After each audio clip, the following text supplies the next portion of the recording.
জানেন আজকে আন্তর্জাতিক অপরাধ ট্রাইব্যুনালের একটি মামলায় সাবেক দুজন মন্ত্রী যাদেরকে আজকে ট্রাইব্যুনালে হাজির করা হয়েছিল, জনাব আমির হোসেন আমু এবং জনাব অ্যাডভোকেট কামরুল ইসলাম।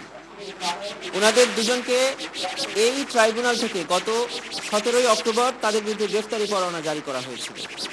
পরবর্তীতে তারা দুজন গ্রেফতার হয়ে ঢাকা আদালতে উপস্থাপন করা হয়েছে এবং নিউ মার্কেট এলাকার একটি মামলায় তাদেরকে গ্রেফতার দেখানো হয়েছে। পরবর্তীতে আমরা 2 ডিসেম্বর ট্রাইব্যুনালে তাদেরকে উপস্থাপনের জন্য একটি আবেদন করি, যে আবেদনটি ট্রাইব্যুনাল মঞ্জুর করে আজকে দিন ধার্য করেন তাদেরকে ট্রাইব্যুনালে উপস্থাপন করার জন্য। সেই প্রেক্ষিতে আজকে কারা কর্তৃপক্ষ এই দুজন ব্যক্তিকে ট্রাইব্যুনালে উপস্থাপন করেন। তাদের বিরুদ্ধে ইতিমধ্যে তদন্তে যে সমস্ত অভিযোগ পাওয়া গিয়েছে আমরা সেগুলো ট্রাইব্যুনালের সামনে পড়ে শুনিয়েছি, তারাও শুনেছেন। ট্রাইব্যুনাল পরবর্তীতে আমাদের আবেদন মঞ্জুর করে তাদেরকে ট্রাইব্যুনালের মামলায় গ্রেফতার দেখিয়েছেন এবং কারাগারে প্রেরণের নির্দেশ দিয়েছেন। পরবর্তীতে 18 ডিসেম্বর এই মামলার নির্ধারিত তারিখ আছে, সেদিনকে তাদেরকে অন্যান্য আসামিদের সাথে পুনরায় উপস্থাপন করা হয়। সংশ্লিষ্টতার বিষয়ে বলেছি যে জনাব আমির হোসেন আমু তিনি 14 দলের সমন্বয়ক।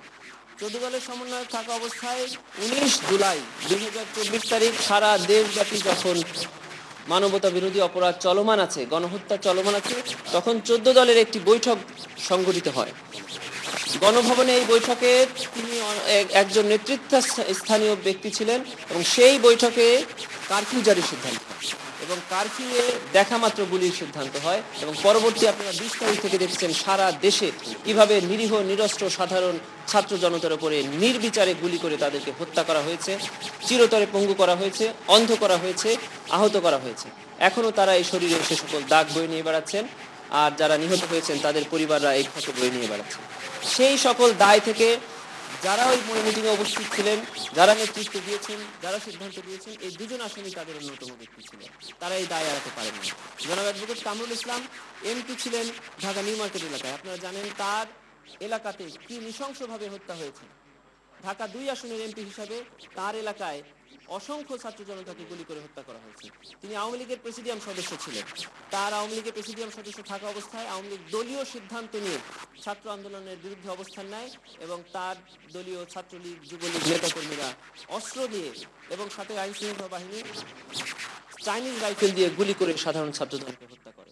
সে সকল অভিযোগ তদন্তে ইতিমধ্যে পাওয়া গিয়েছে, আরও তদন্ত অব্যাহত আছে, সেগুলো আমরা তাদেরকে পড়ে শুনিয়েছি, জানিয়েছি। এই সকল অভিযোগে তাদেরকে এই মামলায় গ্রেফতার দেখিয়ে কারাগারে প্রেরণ করা হয়।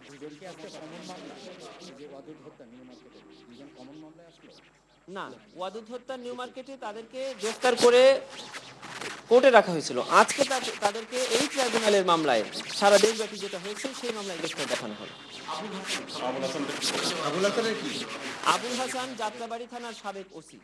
আপনারা দেখবেন ইমাম হোসেন তাইম নামে একটা ছেলে, যাকে যাত্রাবাড়িতে গুলি করে হত্যা করা হয় এবং খুব কাছ থেকে গুলি করা হয়। তার বন্ধু তাকে পেছন থেকে যাত্রী ধরে নেওয়ার চেষ্টা করা হয়, তখন তার বন্ধুকেও গুলি করা হয়। সেই বন্ধু তাকে ছেড়ে যখন পালিয়ে যায় তখন ওসি তদন্ত তাকে গুলি করে। পরবর্তীতে এই ইমাম হোসেন তাইমকে নিয়ে থানায় নেওয়া হয়। থানায় নিয়ে তাইমের চেহারা বিকৃত করে দেওয়া হয় অত্যাচার করে এবং তাকে ওখানে মৃত্যু নিশ্চিত করা হয়। এই সকল কার্যক্রমে আজকের আসামি আবুল হাসান ওসি থেকে এই কার্যক্রম নেতৃত্ব দিয়েছেন, নির্দেশনা দিয়েছেন এবং সরাসরি উপস্থিত থেকে এই অপরাধ কর্মে অংশগ্রহণ করেছেন। তাকেও আজকে ট্রাইব্যুনালে এই মামলায় গ্রেফতার দেখিয়ে কারাগারে প্রেরণ করা হয়েছে।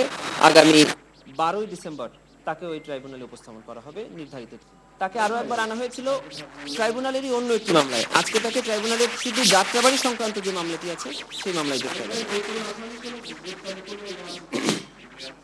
এটি অ্যাবসলিউটলি আইন শৃঙ্খলা বাহিনী এবং সরকারের দায়। ট্রাইব্যুনাল থেকে ইতোমধ্যে প্রায় 70 জনের বিরুদ্ধে গ্রেফতারি পরোয়ানা জারি হয়েছে। আমরা দেখতে পেয়েছি যে অল্প কয়েকজন ব্যক্তি ইতোমধ্যে গ্রেফতার হয়েছেন, এখনো অনেক ব্যক্তি গ্রেফতার হননি এবং তারা পলাতক থাকা থেকেও এই মামলার তদন্তে বাধাগ্রস্ত করে বিভিন্ন বক্তৃতা বিবৃতি দিচ্ছেন, যেটিতে আমাদের তদন্ত বাধাগ্রস্ত হচ্ছে। আমরা সরকারের কাছে অনুরোধ জানাচ্ছি যে খুব শীঘ্রই তাদের আইন শৃঙ্খলা বাহিনীকে আরো তৎপর করে, গোয়েন্দা সংস্থাকে তৎপর করে এই পলাতক আসামিদেরকে যেন অতি দ্রুত গ্রেফতার। এখনো পর্যন্ত প্রায় 25 জনকে গ্রেফতার দেখানো হয়েছে।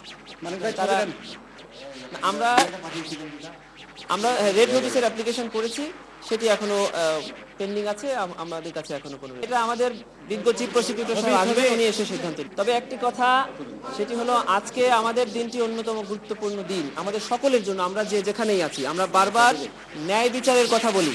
আমরা আজকে প্রসিকিউশন টিম থেকে বলছি যে এই প্রসিকিউশন টিম থেকে কোনো অবিচার আইন মানুষ আর দেখবে না।